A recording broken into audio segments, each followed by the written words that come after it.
new scientific expedition is exploring one of the most distant and dangerous archaeological sites on Earth.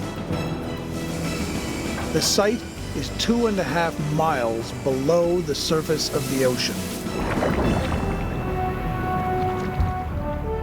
It is the site of the RMS Titanic.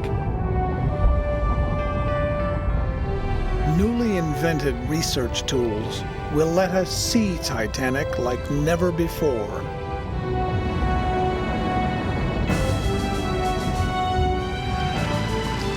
Archaeologists will write a new chapter in Titanic's fabled history.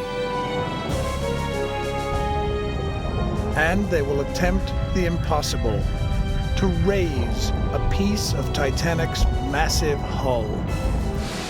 It is a race against time, a battle against the elements,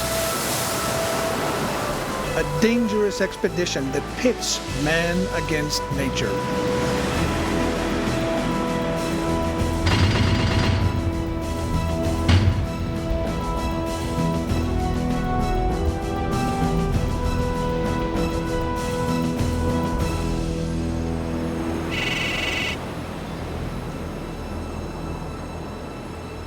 This is an elite French research vessel, the Nadir. It is ground zero, mission control for this archaeological expedition.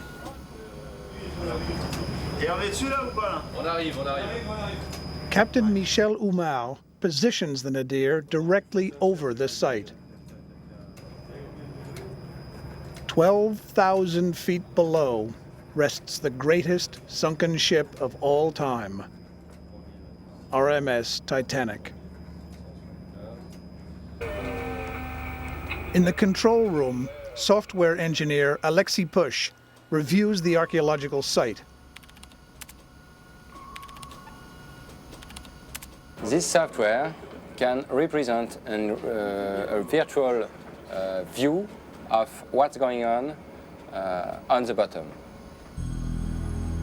Push's program gives him a three-dimensional view of the site, 2.5 miles below Nadir.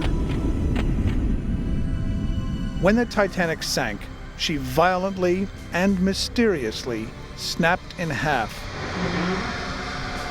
Her bow now lies more than 1/2 mile away from her stern.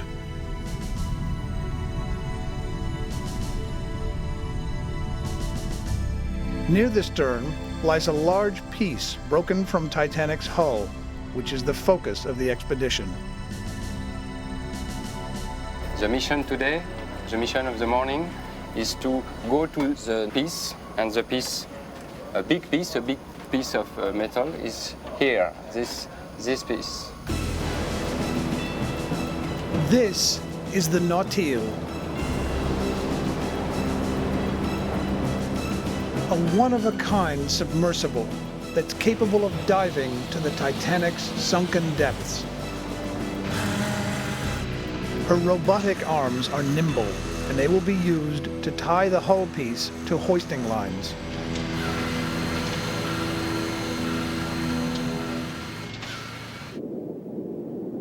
Within this titanium sphere, there is a complete life support system capable of sustaining a 3-man crew for 72 hours.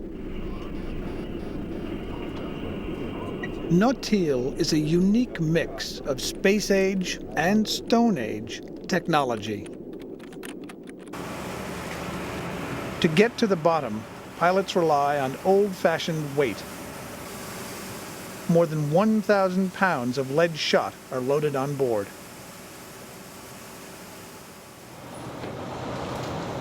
To help the pilots see, she's equipped with a robotic camera named Robin. So that's Robin. It's quite like a camera. It's an eye, in fact, for Nautil, but it's a remote eye.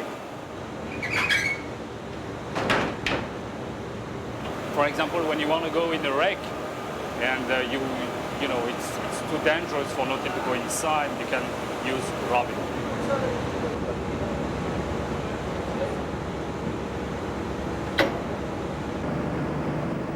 George Tulloch is the expedition leader.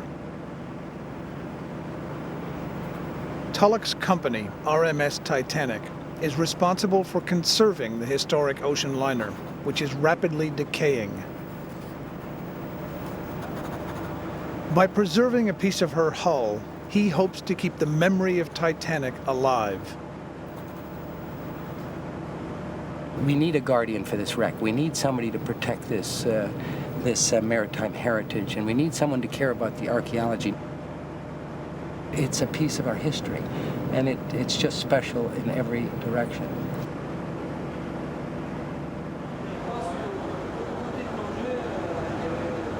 To coordinate the expedition, Tulloch has chosen P.H. Nargeolet, a former French Navy commander.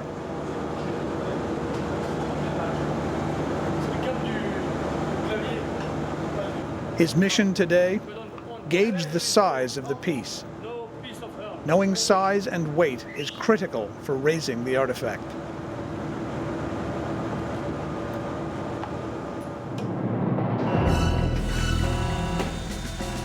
I'm a diver, and for the divers to dive on the Titanic is like a dream. And since I'm very young, I know the story of the Titanic. Diving to Titanic may be a dream, but the dream can turn into a nightmare should something go wrong.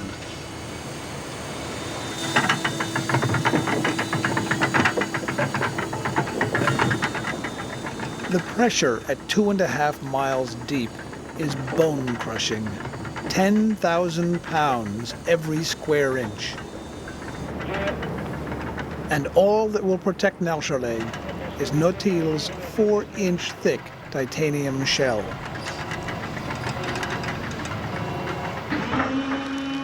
What you're asking Nautil to do for you is to protect you from an environment that is just so hostile. There's no time to say, Houston, we have a problem. You'll be dead before you know that you're dying.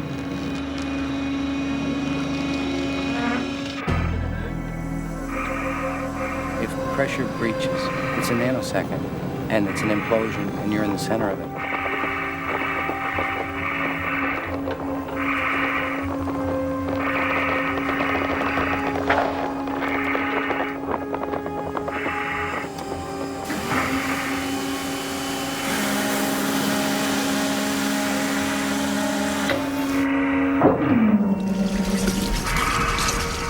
In the sea, the Nautil is unhooked from her tethered lines. And now she's free.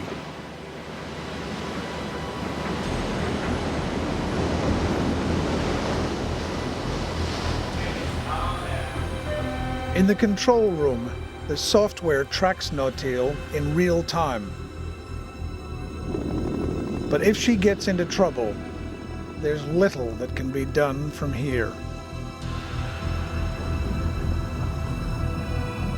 Alone, Nautil begins the 2-hour descent to the bottom. Yes, of course, there is a lot of potential danger because this kind of sub, there is only one, and it's a prototype. And you know that for a car or for anything, a prototype is not very easy to work very well.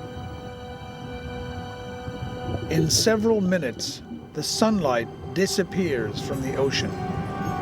Blackness takes over, and the Nautil continues to drop on its way to Titanic.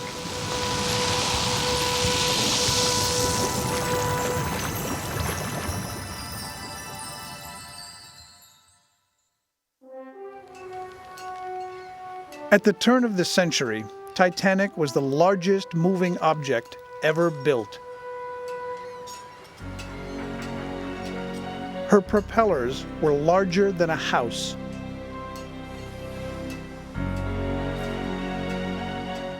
Her engines 4 stories tall. Her design was so advanced, she was thought to be unsinkable.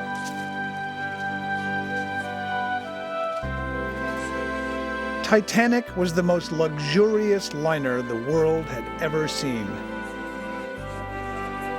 For many, she was proof of man's superiority to nature. Passengers for her maiden voyage were among the most notable of the era. Benjamin Guggenheim, mining magnate. Isidor Straus, founder of Macy's. Real estate tycoon John Jacob Astor and his bride. Also on board were hundreds of immigrants anxious to start new lives in a new world. 4 nights into the journey, on a black, moonless night, Titanic struck an iceberg. Within 3 hours, the greatest ocean liner ever built was sinking to the bottom of the ocean, signaling an end to an era.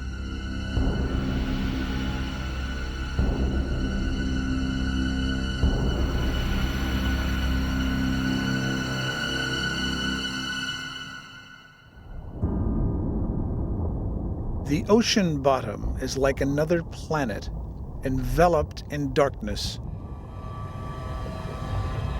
The life here exists without sunlight.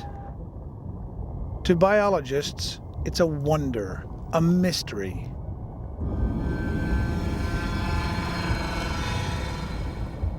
Titanic is a surreal addition to this landscape.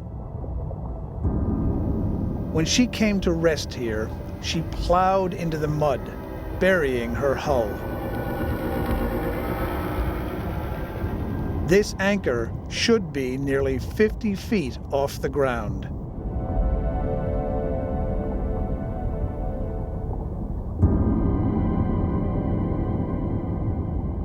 This is the debris field. It is littered with objects that poured from Titanic as she sank. Near the stern, the Nautil approaches the hull piece. In order to raise this artifact, its weight must be gauged.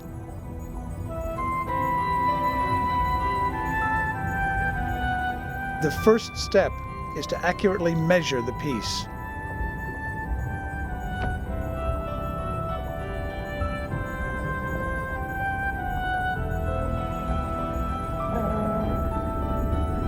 I think it's good to recover artifacts, because when the artifacts are up on the surface, they continue to live, and the Titanic live again.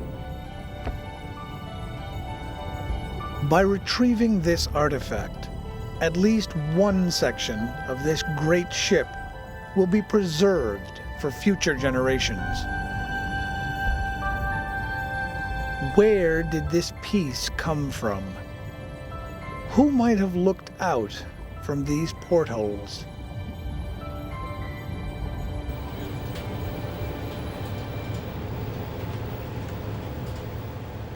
David Livingstone is a naval architect who has unique insight into Titanic.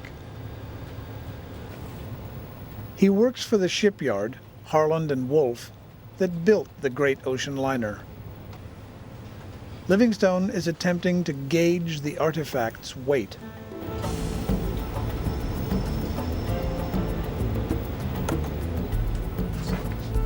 First, he examines the steel beams. The number and length will greatly influence the piece's mass. Next, he examines the window placement and rivet patterns. Livingstone tries to find the piece on a copy of Titanic's original design plans. It was thought that these drawings were lost. Only recently have they been shared with the public.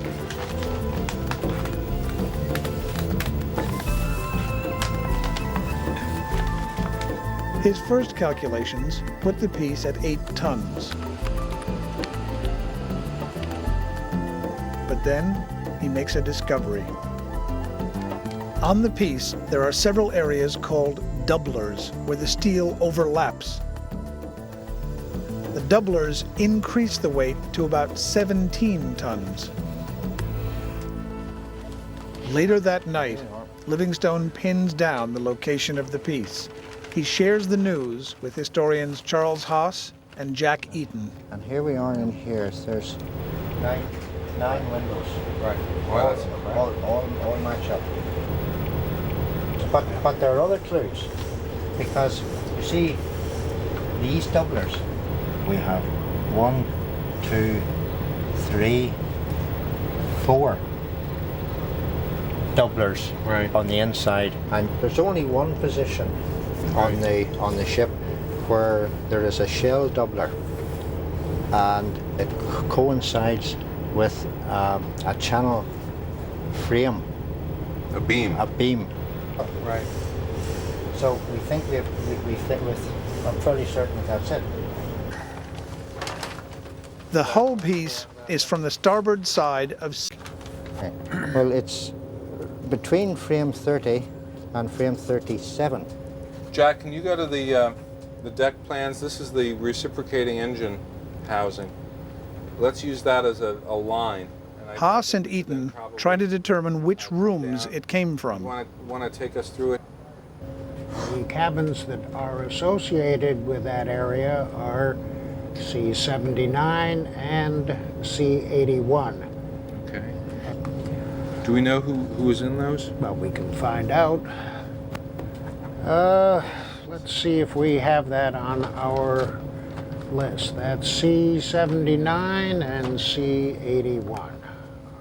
After checking the passenger list, they discover that both rooms were empty. Who occupied what cabins? I can tell you who were in some of the adjacent cabins. That would be Mr. and Mrs. Henry Harris, would have been right next door, the theater producer. We come down here, W.T. Stead would have been just down the hall, and they were not only fairly prominent, but also fairly affluent. Right. So if you had occupied C-79 or C-81, you would have been in very good company indeed. Yes.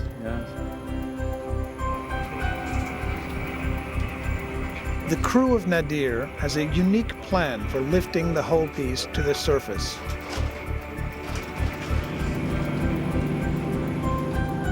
The plan relies on a simple but ingenious technology that they helped to develop. The piece will be attached to towing lines. The lines will be attached to lift bags.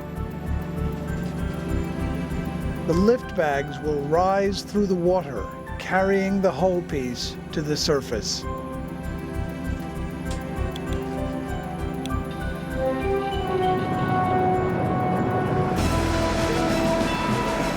This lift bag will be filled with nearly 5,000 gallons of diesel fuel. Diesel is lighter than water, which will make the bag extremely buoyant. 25 tons of chain will be used to take the bag to the bottom.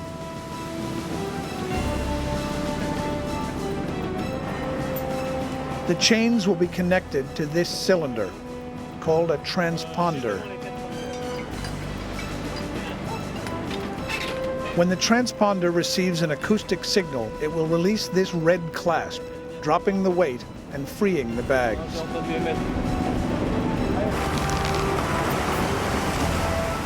Once the bag has been filled with fuel, it's sent on its way to the bottom.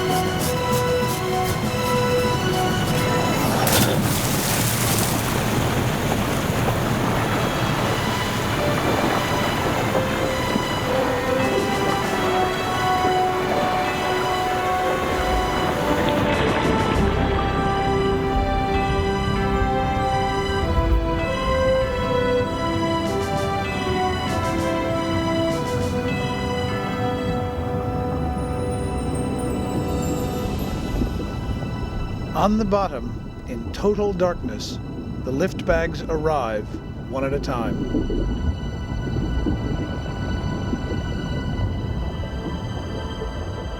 There are dozens of ropes, each a potential snare for Nautile's propellers. Inside Nautile, Nargeolet and his team are always on the lookout.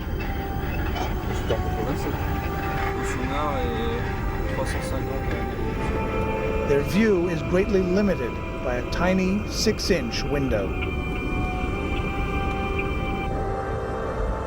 Carefully, they take each rope and begin to hook it to the hull piece. Rigging the piece will take several days of intense work under hostile conditions. At the end of each shift, before resurfacing, the crew explores the debris field, looking for artifacts.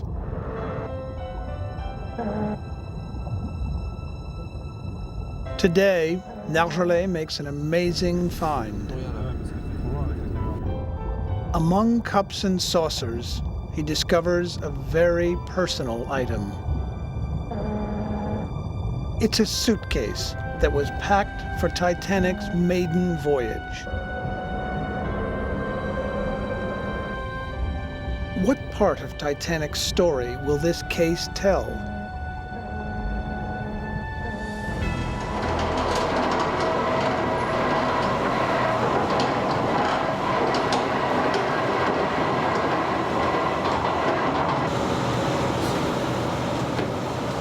When Nargeolet returns to the surface, archaeologist Stéphane Pennek gets to work.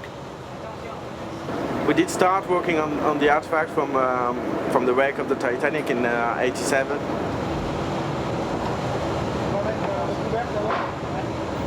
When you find an object on the Titanic seabed, it's just lying down like 84 years ago.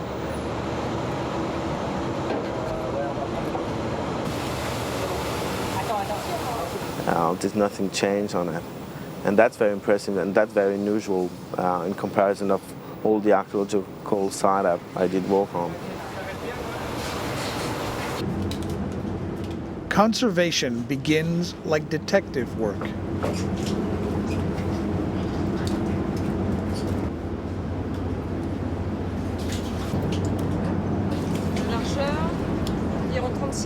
Pennek's partner, Martine Plantec, measures the suitcase and explores the contents.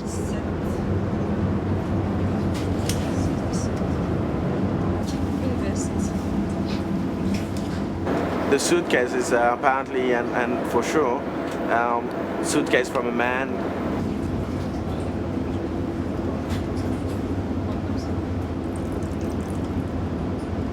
And there's every clothes that you could expect. 4 pants, 3 shirts, 2 jackets, 2 pair of gloves. The clothing style suggests third class. The passenger was of average weight and build. Sharp folds and creases in his clothing show an attention to detail. When you excavate and you find something, you're just thinking about what happened at that time and who was that guy who packed so well his luggage and all his pants and suit. And when you start thinking about it, it's very emotional, it's very sensitive.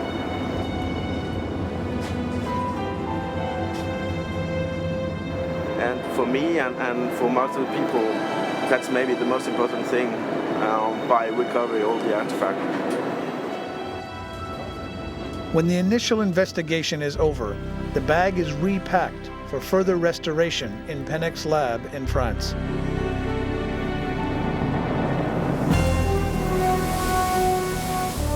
The following day, the French ship Ocean Voyager arrives on site to join the expedition.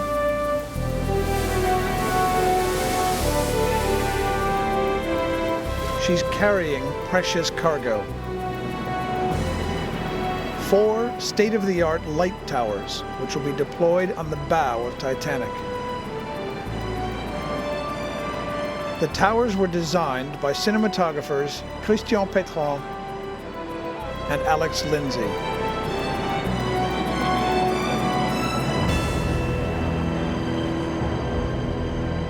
With the light towers, scientists, engineers, and archaeologists will have a new research tool. Never before has so much light been cast on Titanic. Today, Lindsay will use a prototype submersible to test the lights. It's incredible, this system. The sub can go to depths of more than 3,000 feet. Yes. If the sub drops any deeper, the 5-inch thick plexiglass bubble will implode, crushing the passengers. Too high, it's dangerous. Sure, okay. Risk, Yeah. and not too low. This morning, there's some concern among the crew. The last time the sub was out, it mysteriously dropped to the bottom.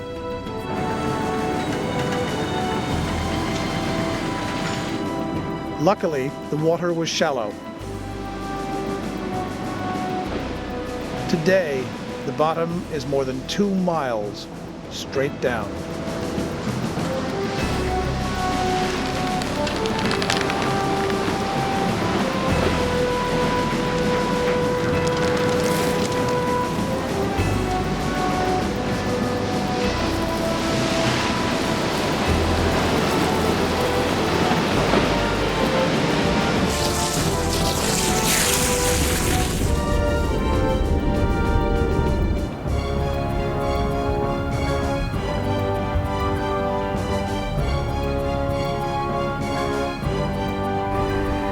This is a fantastic submarine.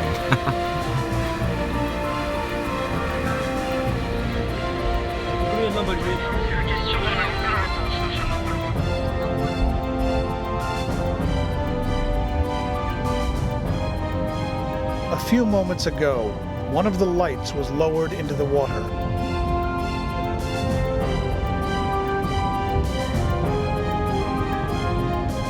The tower weighs 3 tons, and a single lift bag struggles to keep it from sinking.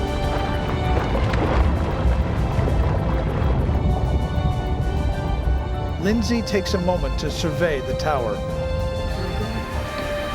Let's hope this thing works. Okay. I think it's gonna work. Yes, of course.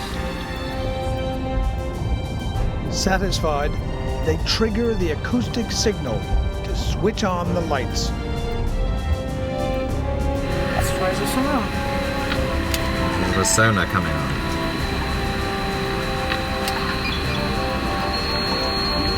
It's like being in a James Bond movie, I think. Regardez, c'est qu'il y a un pas.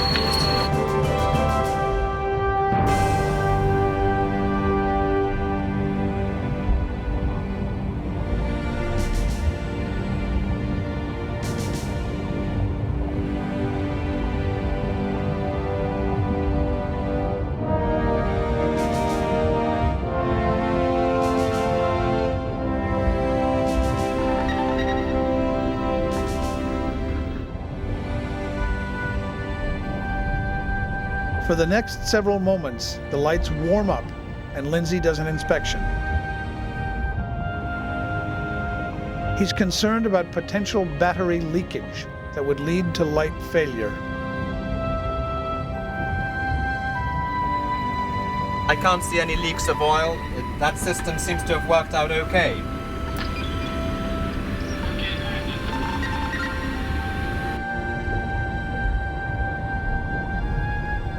Well, it's great to see them working. There's one lamp which has a problem, but these have been a real labor of love, these lights, and it's good to see them working. Of course, the real test will be at 4,000 meters on Titanic. If I have 4 lights, I put 4 lights. The towers throw more light than 35,000 household bulbs. 90 degrees. Where to place the lights is undecided. And I have, with 4 lights, all bridge, all... Okay, now, How do we, whether it's with silhouette or whether it's with one tower over here or back lighting, how do we maximize our opportunities because of all the things you've mentioned, Alex? I think personally the way we're going to actually light up the whole ship effectively will be done if we can place the lights equidistant 25 meters apart and actually have them shining in towards the camera. So what you're effectively seeing is the shape of the ship rather than detail. I think that's the way to get the biggest area. That would give the maximum visible area of the bow, and then you'd see individual pieces of it in more clarity, but it won't be on such a scale. But it's kind of all fairly experimental because nobody's ever built these tower lights.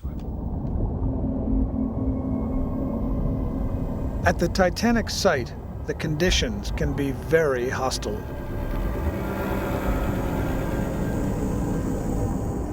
Silt can make it impossible to see. 10,000 pounds of pressure per square inch can pulverize a flawed bulb.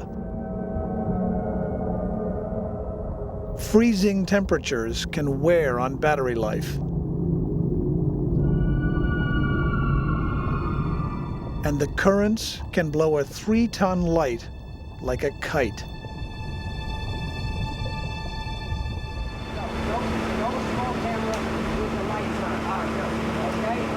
Pétron will be the first to shoot Titanic under the glow of the prototype lights. If I have a time, I take a picture with a Mamiya. Yeah. Go back, go back your leg.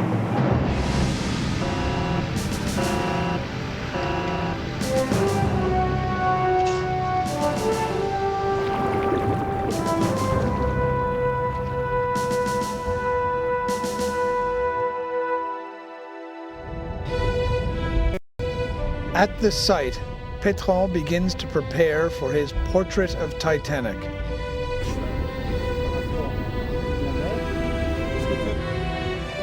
First, he uses a homing device to find each light. And then he moves it into position. Tu as baissé les projets au maximum là? To raise the light, these weight bags will be cut. To lower the light, weight bags are added.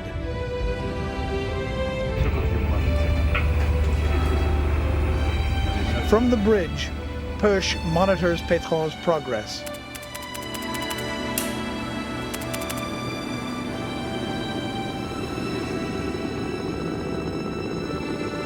Once all the lights are in position, Pétron uses the acoustic triggering system to turn the lights on.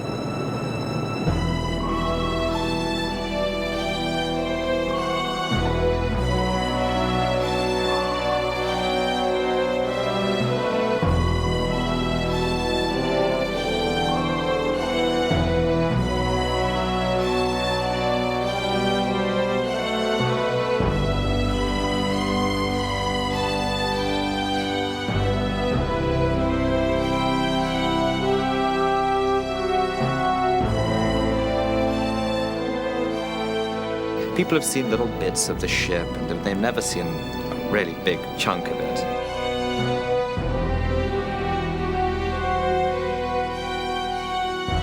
When I saw the shots of the engines, I realized that we had a bigger chunk of Titanic.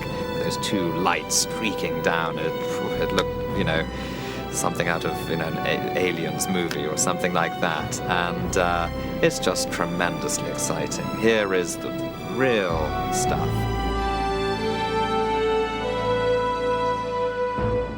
For the first time, the veil of darkness has been lifted from large sections of Titanic. These new views may lead to new understanding.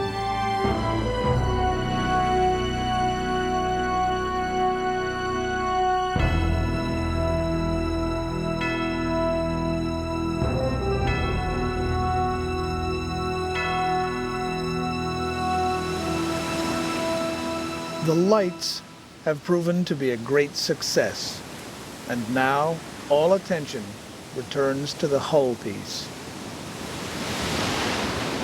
It is time for the piece to be raised.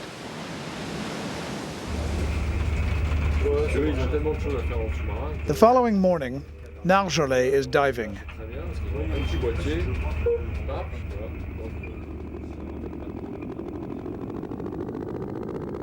All of the lift bags have been attached to the artifact. And Nargeolet is using Robin for a final inspection.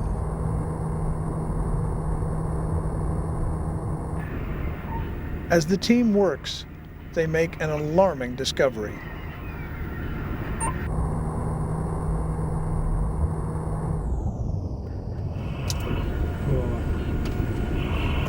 Nadir de Nautil.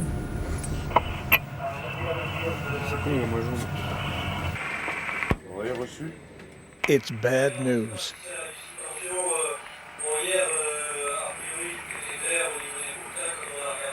So the Robin made a first survey of the large piece, and it seems that the large piece didn't move, but was bent like that. It was at the beginning straight like that, and now it's bent like that with the lift bags pulling on the, which is a news which is not very good, which means that if we are putting extra lift on this part, maybe the piece either will lift from one side, either will broke in the middle. So it's not a very good news, and we're going to investigate further.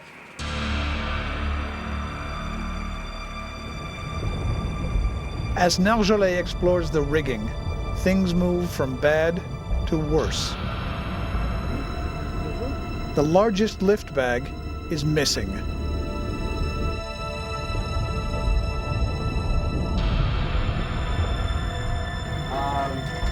have a black sheep that's lost, no? 5,000 gallons of diesel fuel are drifting in the North Atlantic.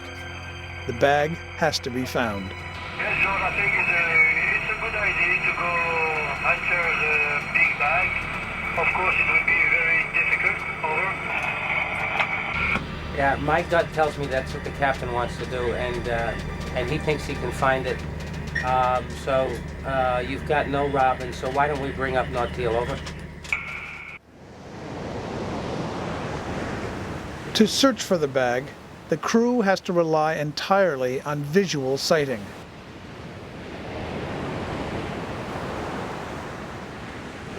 The bag's homing device isn't working.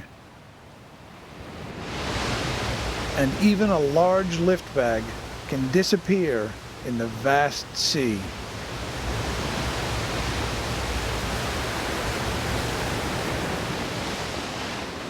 Back on Ocean Voyager, the crew is running into trouble of their own. They are raising the lights to recharge the batteries, when suddenly, disaster strikes. One of the lights plummets to the bottom of the ocean.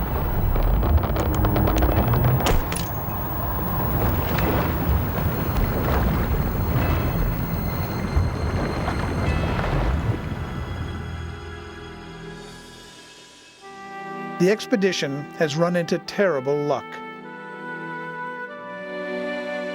A critical lift bag is missing. And a light tower has crashed to the bottom of the sea.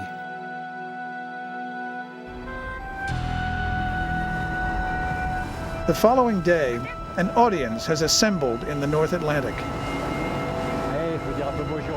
Two cruise ships, the Royal Majesty and Island Breeze, are carrying passengers who have come to take part in the expedition.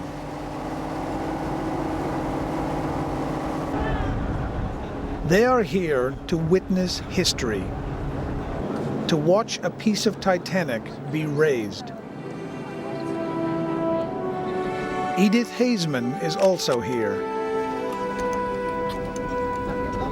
as is Michel Navratil. Both are Titanic survivors who have come to pay tribute to lost family. The Jim Killebuck has arrived from St. John's, Newfoundland. It is here to pull the hull piece from the sea and onto its fantail. Down below, at the Titanic site, there's some unexpected good news. The fallen light tower is found several hundred feet from the bow. Remarkably, the light is in very good condition, and it will be recovered later.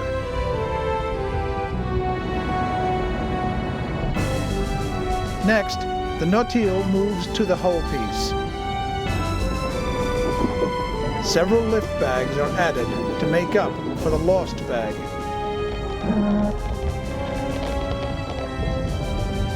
The job complete, Nautil moves back for a first attempt to lift the piece. An acoustic signal is triggered.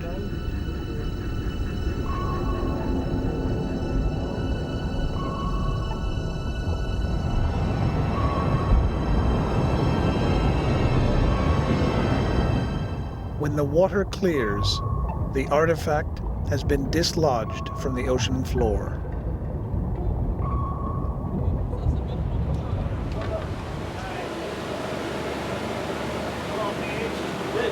Fish! On the bottom, the piece move at all? Yes, the piece is vertical, and it's just moving on the big beam. And now with maybe 2 tons or something like that, we will come up. So when you went back... The dive we had today was quite a bit more successful than the dive we had yesterday. Yeah, everything is okay. That's the first significant lifting reaction we've had, and so it indicates that we're getting close to understanding the piece in a way that would kind of give us an indication of how much more work we have to do to get that piece to the surface. The following day, a final attempt is made to raise the hull piece.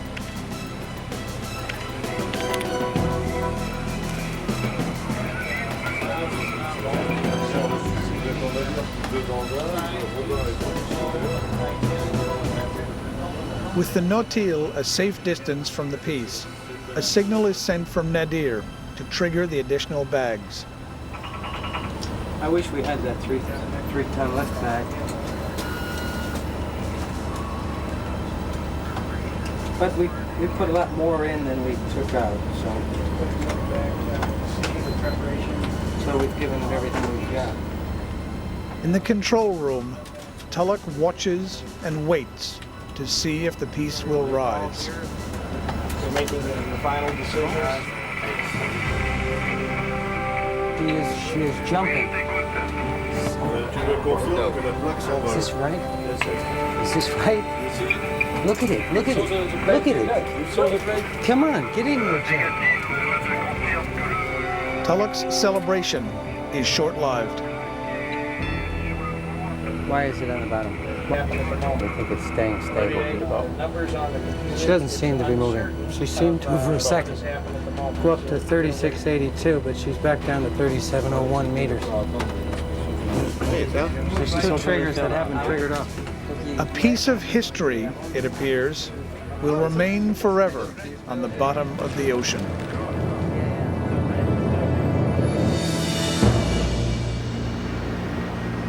As the control room falls silent, a memorial unfolds on the deck of the Island Breeze.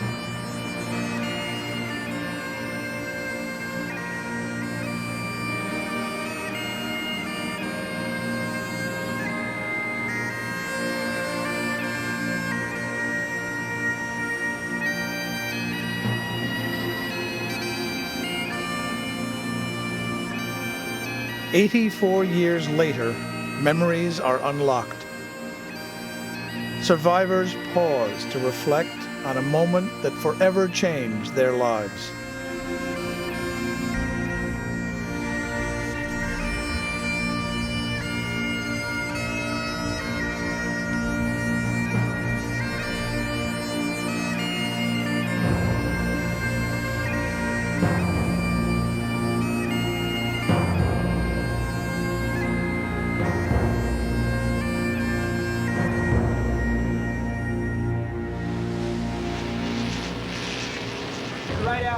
There's only one. There's something down. At sea, the unexpected is the norm. As if to show itself during the tribute, a piece of Titanic begins to rise.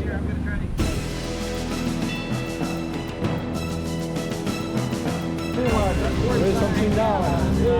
Right now, 11 o'clock off from here. I'm about to go down below and get one. Over. Back on 36.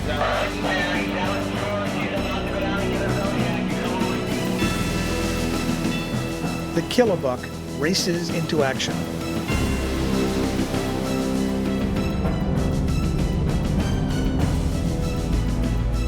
As the lift bags break the surface, days of doubt and frustration give way to hope.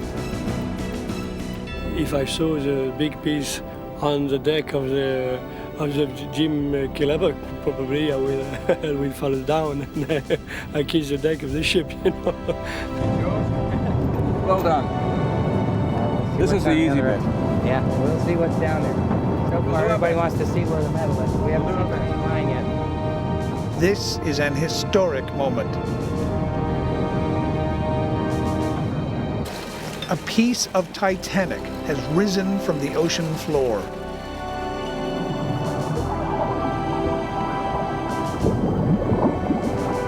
Suspended by ropes, the hull piece teases the recovery team. It dangles 200 feet below, just out of reach. On the horizon, a new threat is looming. But you know we have a bad weather system coming in. A low, very fast low is coming up the coast. Hurricane Edouard has broken out of the Caribbean and taken aim at the North Atlantic.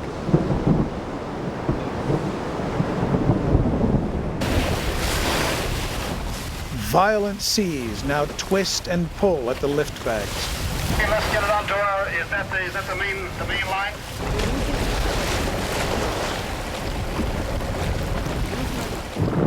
The hull piece is bogged down and unwieldy.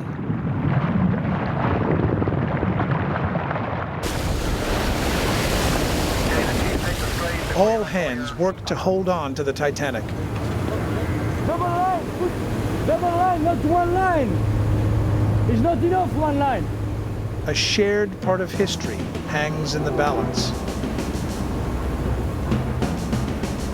Come on, John.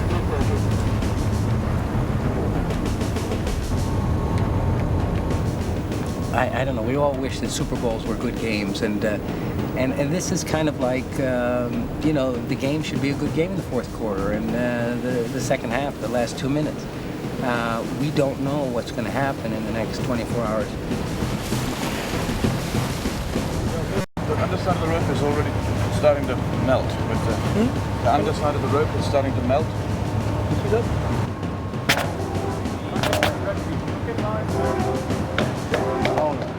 Ropes and nerves are beginning to fray. PH, this rope is crap. This rope is crap.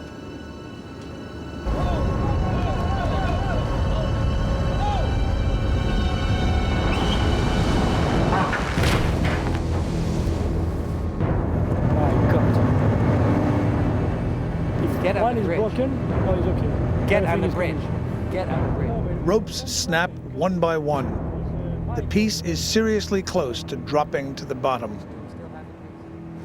We're just making sure we're taking the right decision on how to secure this piece so we don't lose it at this critical time. We realize the pressure that it puts on your staff up on the bridge and on the island breeze, and we are working as quickly as we can. Over. The weather is getting too rough. The cruise ships have to make a run for land. There is another alternative. Yeah. Scary. Captain Mike Strong offers Tulloch and Nargeolet one final possibility. We could tow this slowly into Lords. In shallow water? Where would you go? Halifax? No. Nearest point of land. Yes. Yeah. Nearest point, which is 60 miles in the north. But what happens after is that then we can take more risk with heaving it up. If we lose it, you've lost it in 100 meters. Let's do it. Yes, bunko. What's back? 3, 4. On the bridge, they chart a new course for the shallow waters of Canada's Grand Banks. A destination they would never reach.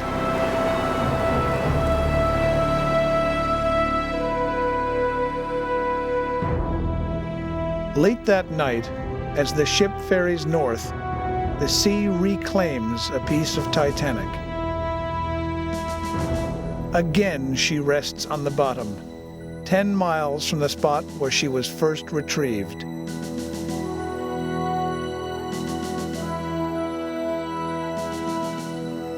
Before this great ship disappears and is resigned to memory, there is still much we want to learn.